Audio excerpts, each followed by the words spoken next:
This is Surviving Survivor. Welcome to Surviving Survivor. We're back with an amazing guest, Steven Ramm. We all have a bunch of different time zones going on here. We've got West Coast, we got Mountain Time, we got Eastern Time, and we're all here to talk about the most important thing of the week, which is Survivor. Steven, how are you doing? I'm doing amazing. Thanks again for inviting me to jump on this podcast with y'all. I'm excited to dig into this week's episode, talk about everything that's going through my brain and what's going in your brains, and yeah, just digging in. It'll be fun. What's interesting about 50 is that two people that you played with are on this season, Savannah and Rizzo. How does it feel to kind of be on the opposite end and like watching them on your TV?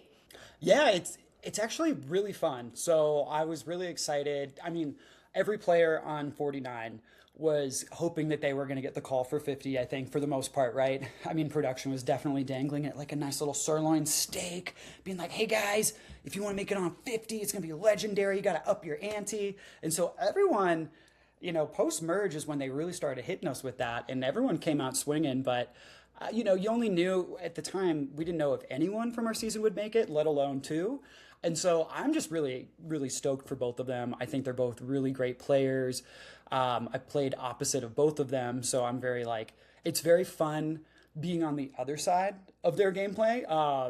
When Rizzo got his idol, I remember thinking, oh my gosh, Genevieve, you have no idea what kind of chaos you just unleashed on the world, because he's so good with those. He's so good at bluffing them. And Savannah is just so fierce. So it's been really fun watching them play and just seeing it from a different perspective. Because when watching 49, I was filling in gaps with, okay, this is what's being shown, but this is what I remember happening. And there was a little bit more information. But now I get to experience their gameplay as a fan, as a viewer, without being there. And it's interesting to kind of know how they play and just seeing them, how they're changing things up. I mean, they only had 9 days. 9 days between when 49 wrapped and when 50 rolled out. And I look at Rizzo, and especially in this week's episode, I was like, oh man, he looks like a gust of wind is going to blow him away. He was skinny before 49 started. He was Skeletor when it ended. And now I'm like, where's Rizzo? He's kind of it's like Schrodinger's Rizzo. He's if you look at, he's so thin, you look at him and there's a 50-50 chance he shows up on camera. He looks like he's wasting away, but the brain is still ticking. And that's what's been really fun. And I'm close with both Sav and Rizzo. I was really bummed to see Sav go the way she did, but Rizzo's killing it. And I'm just having a great time watching him play. So those are my thoughts right now. Yeah, no, I love that. I saw something funny about how he's looking like Spencer Bledsoe, of how he's just getting so skinny and so disheveled so quickly. I feel so bad. I cannot imagine going and playing a full season of Survivor, having 9 days, and then playing it again. And I'm so impressed by him. He's really blown me away with how he's been able to adapt and working with the legends of the show. I am so obsessed with Cerise, Wizard of Oz, and I think that's the best group, the best trio right now. And we saw them really controlling this week's episode too. So I'm really excited to see Rizzo's trajectory. Hopefully he can make it to the final this time, because I know he was just one fire building away from making it to pleading his case. And so I'm interested to see if he can make it happen this time around. Yeah, and I can weigh in on, when Rizzo lost to fire and rolled into Ponderosa, the way it works is your food is waiting for you. You get weighed, because they want to measure how much weight you lost. I lost 21 pounds. I think Rizzo lost a bit more. You lose a lot of weight out there. You don't realize it. After a while, your body stops sending those starvation signals to your brain. You stop feeling the same level of hunger pains, but you physically feel it. You'll stand up and get dizzy, or your brain is all foggy, and then you'll finally get a food reward, and all of a sudden the fog parts, and you're like, dude, I was a freaking idiot. What was I thinking when I did this and this? And it kind of so it's a blessing but then you have to poop a lot, because your bowels have been dormant in this hibernation sleep mode. So it's a double-edged sword. But Rizzo came in and in 10 minutes gave what I have to imagine was a abbreviated version of what his final tribal speech may have been. And it was impressive. it was he was very good. Like, I would have loved to have actually seen him sitting in those final 3 seats, because I think as a jury, we maybe weren't completely sold on his gameplay just from what we were seeing. But then hearing him talk through it, I at least personally, I was impressed. And so I was not surprised when he got the call to go on 49. I was really stoked for him. And but yeah, it's been great watching those 3. And like Rizzo particularly, one of his really good strengths is identifying good allies, the good strong allies, and finding the right people to place trust in. And he couldn't have picked anyone better with Suri. I don't know how this keeps happening, but it seems like she just sits on the hammock and it's like everyone just comes up and they tell her everything they're thinking, and then she just relays it to her allies. And so, I mean, Rizzo had to do a lot of work, though. It's not easy to gain someone like Suri's trust. And he, to his credit, I think is laying a lot lower in 50 than he was on 49. 49, he was this big, and I don't know if it's the fatigue of going back to back, or if he's like, okay, there's a lot of big personalities here. Maybe I just slow down. But either way, it's working, and it's been really fun to watch. Yeah, I think that's awesome. And I think that somebody who was doing the exact opposite was Rick Devens, who kind of pulled a Rizzo and stood up and made a huge scene at Tribal last week to get his fake idol, which saved him. I don't think he was going home, but I do think he avoided getting a few votes, which was a job well done, but it put such a massive target on his back that people like Suri and was like, okay, if somebody has a bigger target than me, I am happy. But there was a lot of blowback. People like Jonathan, Joe, Stephanie, all of them were really upset and kind of lost a lot of trust in him. I'm curious what your thoughts were on this play. Do you think it was like a good way to get out of a possible dangerous scenario, or do you think he overplayed his hand there? The shorter answer is I think he definitely overplayed it. I do feel like, I wonder sometimes with like returning seasons, like having played before, you have a much better sense, having watched your season play through after having been on the show, you're much more aware of like what makes the edit versus what doesn't, and like what resonates with fans versus what doesn't. And so I think every single player that's on 50, I'm sure, had the same thought going through their head. They kind of know what their archetype is. They know what people are looking for. And it kind of felt at moments, and this could be the edit, I'm not saying this is what their intent was, but it felt like at times Rick and Christian were going for big, flashy TV moments at the expense of gameplay at times.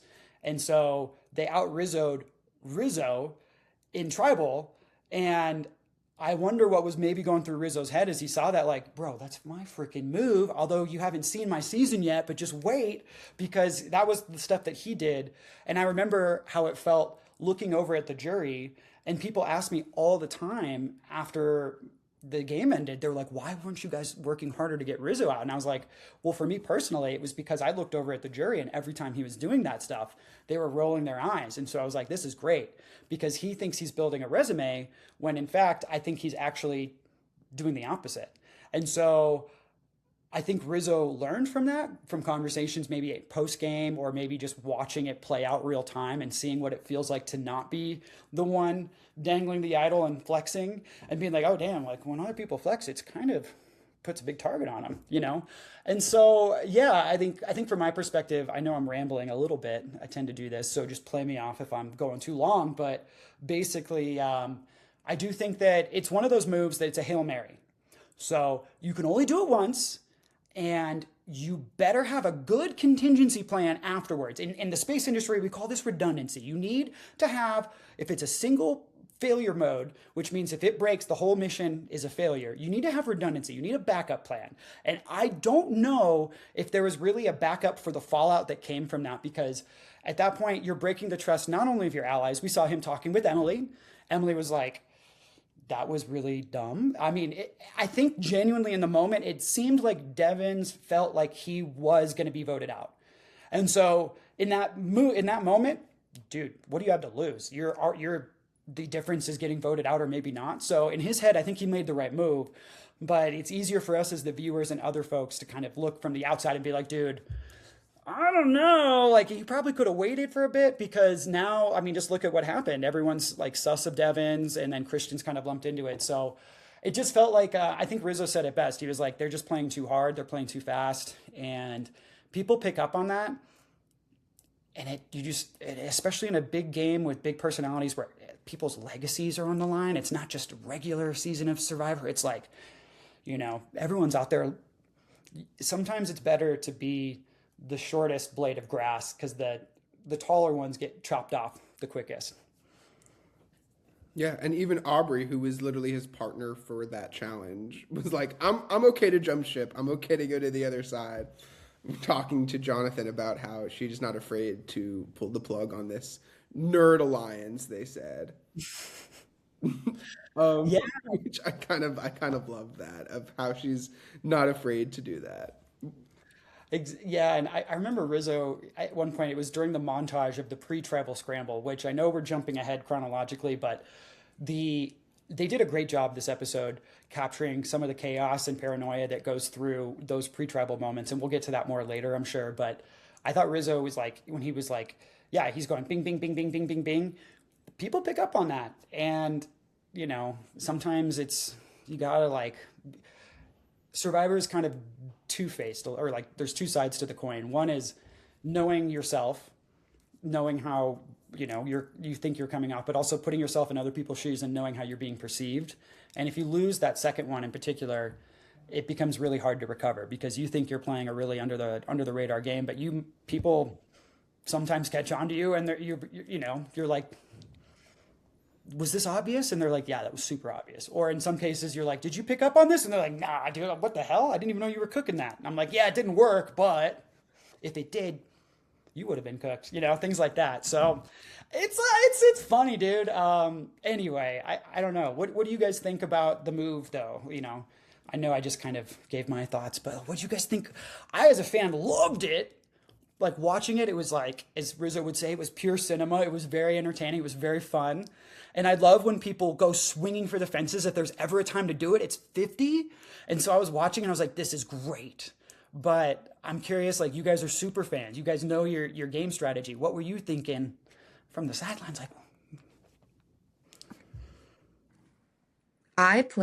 whenever we play the Survivor board game, and we have little, like, day-long versions of it in Los Angeles, I'm a very quiet person by nature, so I feel more connected to people that are very big characters that play quietly, like a Suri, like Rizzo this season, and I gravitate towards their strategies.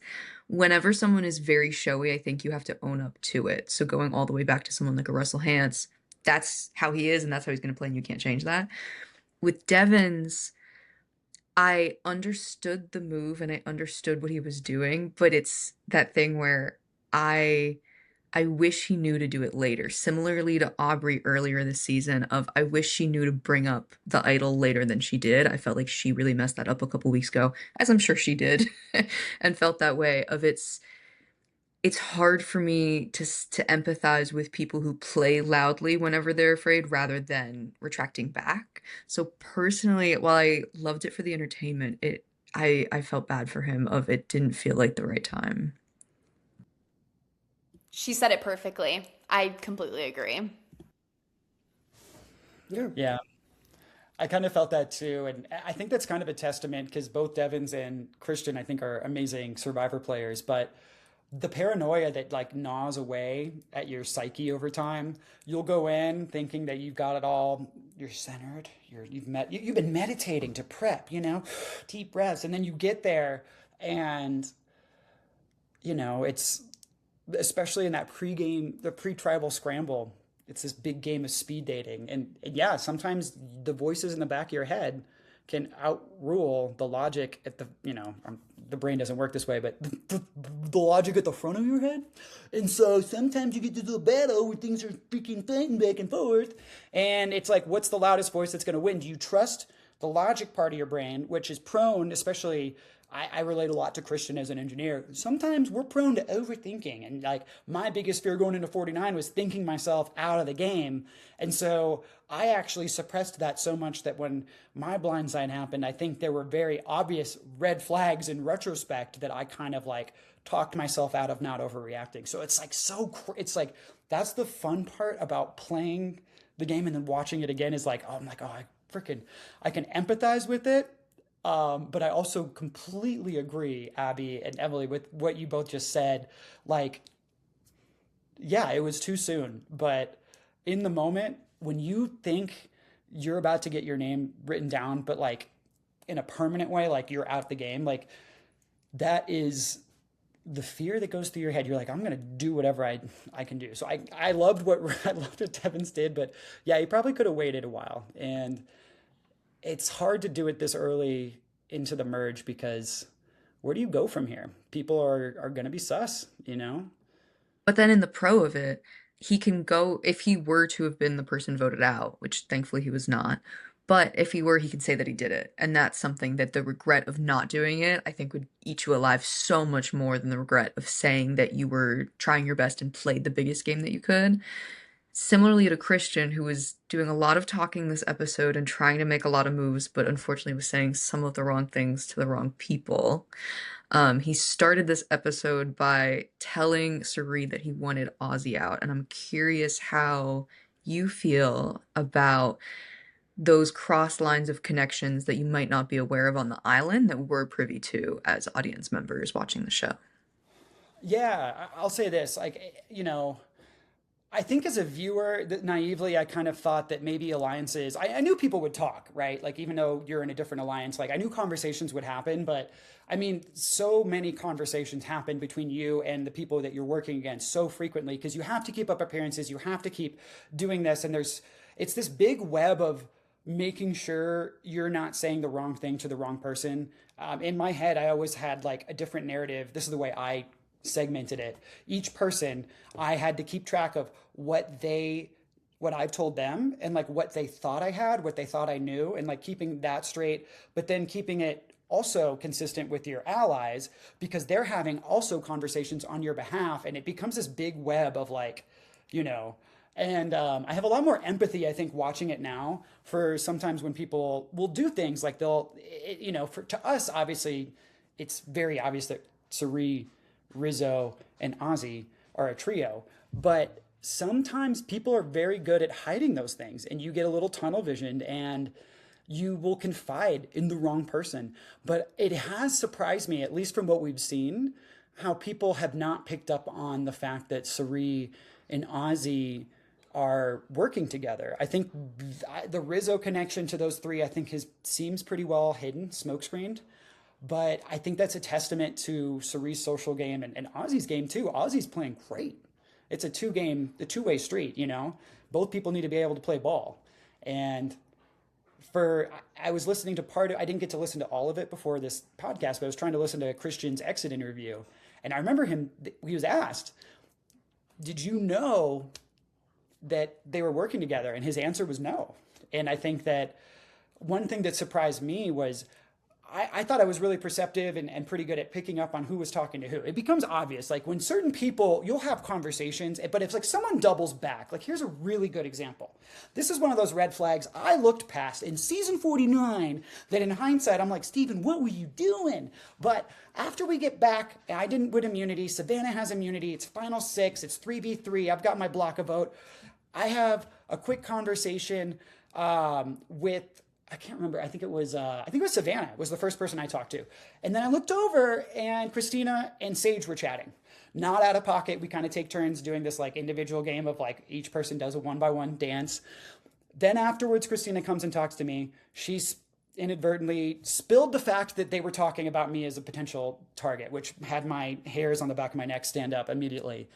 And so what really threw me off though is after that, Christina went and talked to Sage again, back to back, which is like a huge red flag in hindsight. And it was at the time, but I talked myself out of the fact that like, you know, maybe she was just trying to give Sage a heads up that she said this to me and Steven might be mad, but it's good. That's what I told myself in my head. In hindsight, she was obviously going to tell Sage like, I fucked up, dude. I freaking fucked up. And like, that's the kind of thing is like you get really perceptive to not just who people are talking to, but how frequently and when. And so if you notice someone just talk to someone else, they talk to you and then they go talk to that person again, but very secretively, it makes you like think, okay, what did I just tell them that now is so important that they are now breaking the normal rotation and they're talking to someone different. And I think those are the moments that like, you start to think like, I think Suri and Ozzy and Rizzo are just very, very self-aware players on masking that. And it takes a lot of skill. There's an art to playing this little dance and not making it obvious that you are colluding with someone. And as long as you're working with players that don't get rattled, that are okay with living in that and improvising in those little uncomfortable gray areas where, holy shit, I just learned this big piece of information that is going to change our plans potentially, but I can't go running to my allies and I just have to trust that they're going to do the right thing and then we'll converge later and then have a good conversation and work it out. Like if you can find those people to work with, you're golden. And like Rizzo, Suri, and Ozzy seem to have it down. And it looks right now like they're running circles around that group because everything is running through them, but nobody seems to be aware of it. They're so talking about in the middle and stuff. Yeah. So yeah, Jack, what were you going to say? No, I'm so impressed. I mean, this is this is Suri's 6th time playing and Ozzy's 5th time playing. And I think for Ozzy especially, this is his strongest game. And it's like, they've really been able to figure out how to do it. Suri's just sitting there on the hammock and people are coming up and talking to her. She's like, hey, don't react when I say this. Don't do this. It's just, I'm so impressed by it. I just want to talk about the challenge now because this was my favorite part of the episode. I think it'll be my favorite part of the entire season. Like this is something that we all have been waiting for 25 years, 50 years. And Steven, I got to get your take on this. Like seeing someone who like basically shit talked you when you were like really down and like struggling, and to see him finally in that position, understanding what you have been through, I'm sure was probably so satisfying. But the memes that came out of it, the comments that we got from him, but also from other players, like really giving it to him was like the best thing ever. Like, I just have to know what everyone was thinking during this time. Yeah, I mean, it's also awesome too, really quickly, is because you guys declined the rice negotiations. And so it's really cool to see them figure out a different way, because especially if you're all stars coming back, you're not going to want to be like, oh, I lost because I wanted some rice and I gave it up. So I thought this was a really interesting way to make that happen. Yeah, no, I have a lot of thoughts about this. I was actually feeling the same way as you, Emily. I was watching this and I was like, oh, this is great. Okay, first off, I actually respond, weirdly enough, I don't know what this says about me as a human, to negative talk when people, like, some people respond to different types of coaching. Like, some people are like, I want to be yelled at and, like, belittled, and, like, that puts a chip on my shoulder. I'm one of those people. I want the chip on the shoulder. So there were so many times when Jeff, and, like, sometimes it would just take the wind out of your sails. I'll never forget the one challenge that I got to the puzzle first with a big head start, and I suck at puzzles, which is hilarious because everyone's like, rocket scientist, you should be good at puzzles. I was like, nope. And so I'm working on this puzzle, and then Yellow Sophie comes right in, and it was neck and neck, but then there was a moment, because you're so tunnel visioned when you're doing those puzzles. You're sometimes not even looking at what people are doing, because that split second could be the difference between you winning and losing. So I'm dialed in, and I'm like, yes, this is my challenge. And all of a sudden, I just hear Jeff go, Steven blows a monumental lead, had a big lead, and Yellow Soph coming in and making it look easy. And I was like, oh my God. And like those moments they just kind of like, your cortisol levels spike through the roof. You start getting real stressed. You start cold sweating, and you're already sweating. So now you got hot and cold sweat going at the same time. And then your palms get sweaty. And dude, it was wild. And I'll never forget. This actually reminds me of the merge challenge. of our season, and it was between me and Yellow Sophie again, and we had to balance this little ball standing on it. Anyway, it was awful. Awesome, but awful at the same time. And I'll never forget Yellow, he was like, Steven, moving around, but still keeping it on, but then Sophie over here hasn't budged at all. And I was like, well, that's not very encouraging. So like it kind of works both ways. Sometimes the chip on your shoulder works, but it was very fun to see Jeff participate in a challenge. I mean, he's well fed, he's well rested, and he's coming in. And I was so hoping to get that exact challenge on 49. I was doing my homework before I went on, and I actually wasn't surprised it wasn't on 49 because it seems to be on even seasons. So it was on 46, it was on 48, and I was like, I bet it'll be on 50 because they don't tend to like to do the same challenges back-to-back seasons, so they'll stagger it. But I was hoping, and I was practicing like dead man hangs to get up and like farmer's walks to get my wrist strength up. And I was like, if anything comes with wrists. I used to play hockey. I was like, I'm set. And instead it was all legs. And that was awful for me. But now it looks like a hard challenge. Don't get me wrong. But I was kind of hoping, like, because if they were going to do something like this, that they would do something a little bit more rigorous, or like at least get Jeff like muddy, get him like disgusting looking for once. So I think they kind of gave it a little easy to him. When 60 rolls around, just know he's getting down and dirty in the mud. Us fans will hold him accountable, I'll tell you that. I mean, they got to be careful though. Those dimples are deep. When you get mud in there, it's got to be real hard to dig it out. So that probably factored in a little bit, but dude, for real. Yeah. You know what, Jeff, let's get in the mud. You always say that on the marooning challenge, it's getting birthed into the game. Come on, Jeff. He's like, dude, this is my child. What do you mean getting birthed? But no, it was fun. It was fun to watch it. There was a part of me that was like, damn, I really wanted to do that. But I think it was probably really humbling for Jeff in a way because he got totally smoked. And it also kind of reminds me of just like when you're hungry and tired, people are surprised at all the things you can do. And like you're surprised yourself. I remember times out there, I was like, there's no way. It was like day 3. I think the first week is the hardest. You just get in your bearing. And then your body is so surprisingly adaptable that it becomes the new normal. And you're like, whatever, this is good. But dude, I'll never forget like going on that journey where I had to run around the island. I just never stopped running. I did it. They told me in like around 30 minutes. And after the game ended, I was talking to some of the dream teamers that ran it. And they were like, I'm mad at you because we're well fed, just like Jeff. We're well rested, just like Jeff was. And it took us around an hour and 15 minutes on average. And you freaking knocked it out of the park. And like that kind of just goes to show like when you're, 50, the stakes are even higher than $1 million. It's like, this is your legacy. You're coming to prove everyone wrong that you can win the game, and you're trying to like exercise demons. That's why I love returning seasons. There's like all this baggage and drama, and everyone kind of knows of everyone. It's like, I love it. So if you can't tell, I'm a big fan of season 50 so far. And Emily, I agree. That was so fun to watch. And I was genuinely expecting him to do a little bit better. Come on, Jeff. I know. It gave like normal person in the Olympics, like everyone's dream of just like your local neighbor running the 100-meter sprint. But everyone on the season obviously has so much adrenaline and so much stakes going into it that you don't consider how that affects your ability even when you're starving, that it was much funnier than I expected it to be. Dude, I agree. I love that. Thankfully for the group of people that the 4 people who decided to volunteer to bet against Jeff, they got to take that bag of rice home. Everyone was going to be well fed, except for one particular person.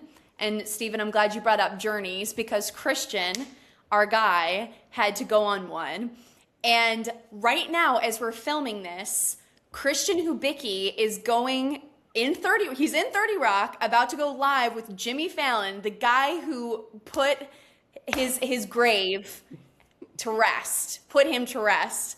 Let's talk about this Jimmy Fallon thing, because I just think this is so funny. He does the same challenge that Rachel did in 48. Except for 47. But I think I think Rachel's challenge was easier.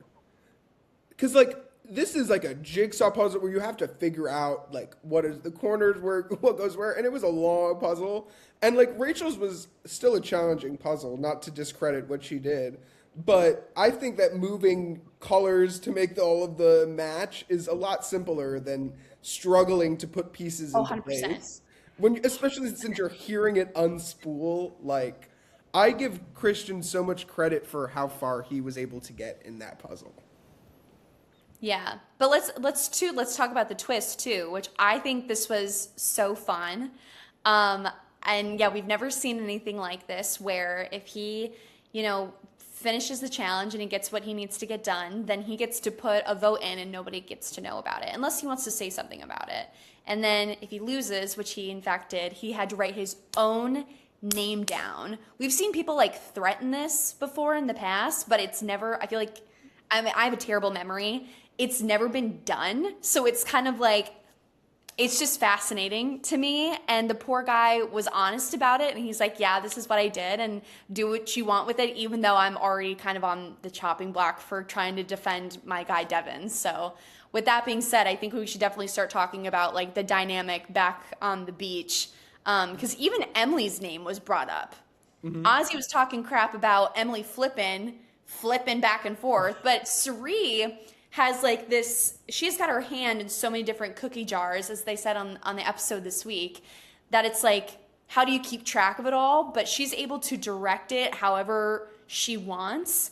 And she's able to flip and say, okay, you're going after Jonathan Ozzy, not on my turf. We're not doing this. And gets exactly what she wants going. So with that being said, like, how did you guys feel about that? Do you think this was the right time? Was Christian the right person to go after in that kind of quadruple group we got? We got Christian, Devins, Emily, and Aubrey, sort of. Yeah, I loved it. I mean, I think it makes sense, especially since he already has one vote coming to him. I'm sad we didn't get to see what would have happened if he had won, because I think it's a really exciting idea. Kind of similar. I think one of the only people, if not the only person, to have a decision made before tribal council of like blocking someone's vote. And so I like the idea of that before tribal council even happens, there is something that has affected that tribal. And so I was really interested to see how he would have done this, especially because it's right then and there. You're not talking to the tribe to see, okay, who are we voting out? You're just putting someone's name in and then hoping that that's what's going to happen. But since he did lose and he had to have his name down, it made so much sense for them to go after him. I love Christian this season, but he was doing himself no favors by really trying to protect Rick and then trying to play the middle right after. So it was a little unfortunate with the Jimmy Fallon of it all, but I do think since he had to announce to everybody that he already had one vote towards him, it was kind of his nail in the coffin. Yeah, I think it's important to remember that he did not have a choice in whether he could hide the fact that he lost the journey or not.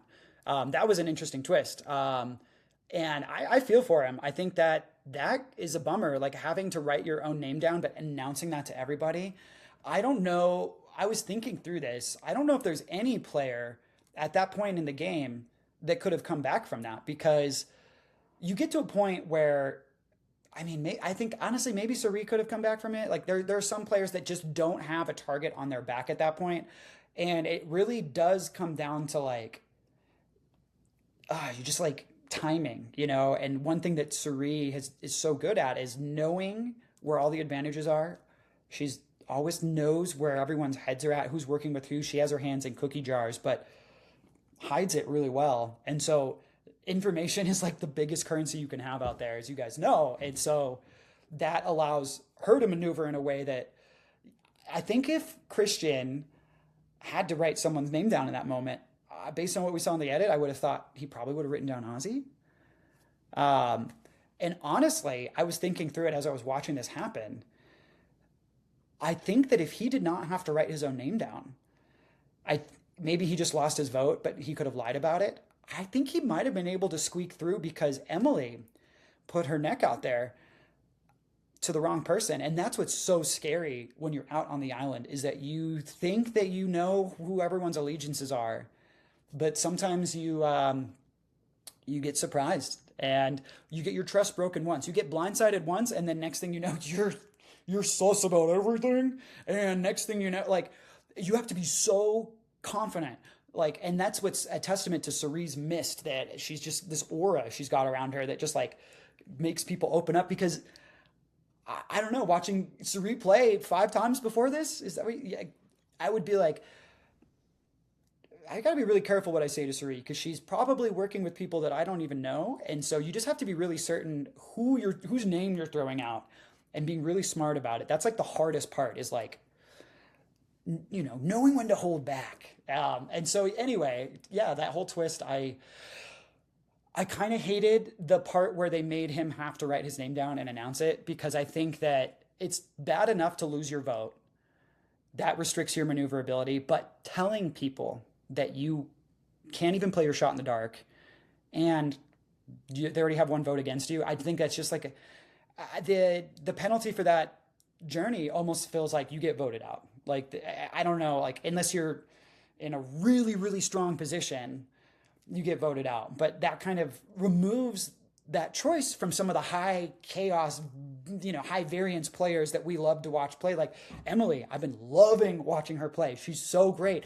I've been loving watching all Christian and Devins, because they are, I mean, in some cases maybe doing too much too fast, but they're playing, everyone's coming out swinging. And that's what's been so fun about 50, is nobody is just skating by.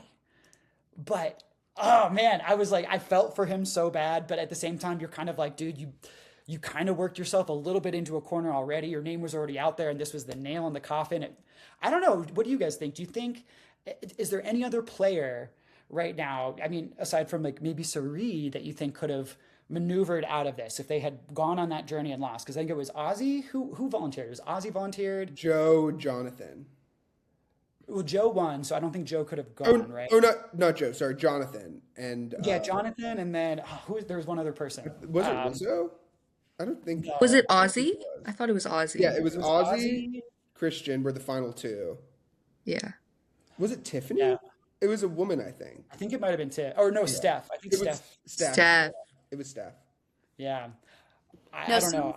I don't think any of them survive it. I think that's an unsurvivable challenge if you lose, especially because you have to say it out loud to everybody. I felt really bad. It was an unfortunate situation because, like you said, he was already a name, and Jonathan was going around being like, "I'm gonna take his shot in the dark," even though that didn't even matter. But yeah, I don't know. Emily, what did you think? Yeah, no, I think Cerie, which like maybe that's a bold take, but I think Cerie is the only one who would be able to get out of that, you know, because it's like, you guys need me, so keep me around, and then, you know, we'll see what happens. Moving forward, we've only got like a couple more weeks left of the season 50 era, which is like sad, but also like, oh my gosh, who's gonna win the whole thing? Mr. Beast next week. Oh my God. Do you have any predictions or just overall thoughts moving forward for the rest of the season? Okay, looking ahead for the rest of the season, I really do think that Devins has kind of dug himself into a hole. I think Emily also is kind of in a bad spot too. I think I love that both of them are out there taking swings. I think season 50 of all times is the time to take swings, but the timing of those swings and like knowing who you're trying to rope in is so important. And it just goes to show the smallest little mistake can come back to bite you. I do wonder if Emily's swing against Ozzy is going to come back against her. Obviously, Devins has kind of overplayed his hand a little bit. People already have him on his radar. But it's interesting how they keep going back to this middle, which is, I guess, Tiff and Aubrey. And I think if they can lay low and let the others, the bigger people that are sucking in the spotlight, take those hits, you can survive and get to a point, and you get, the more days you have, like, things change so quickly out on the island. And at a certain point, just because you've been working with someone for so long, you get to a point where you can't always take those people to the end. And we're getting to the point post-merge, which is the sweet spot where you're like, the alliances are going to start having to think about who would we take shots at first.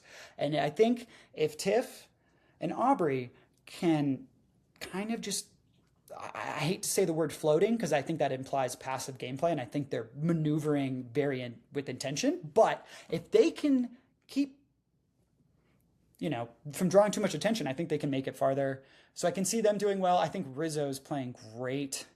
I mean, dude, he is doing the exact opposite of what he did on 49. Instead of being flashy, he is letting other people be flashy.